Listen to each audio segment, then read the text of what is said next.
مجاہد نے بیان کیا، انہوں نے کہا کہ میں نے عبد الرحمن بن ابی لیلہ سے سنا، ان سے کعب بن عجرہ رضی اللہ عنہ نے بیان کیا کہ رسول کریم صلی اللہ علیہ وسلم حدیبیہ میں میرے پاس آ کر کھڑے ہوئے تو جوئیں میرے سر سے برابر گر رہی تھیں۔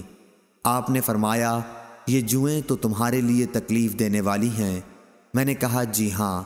آپ صلی اللہ علیہ وسلم نے فرمایا، پھر سر منڈالے، یا آپ صلی اللہ علیہ وسلم نے صرف یہ لفظ فرمایا کہ منڈالے؟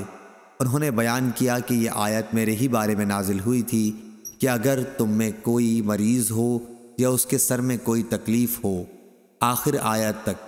پھر نبی کریم صلی اللہ علیہ وسلم نے فرمایا، 3 دن کے روزے رکھ لے، یا 1 فرق غلے سے 6 مسکینوں کو کھانا دے، یا جو میسر ہو اس کی قربانی کر دے۔ صحیح بخاری حدیث نمبر 1815۔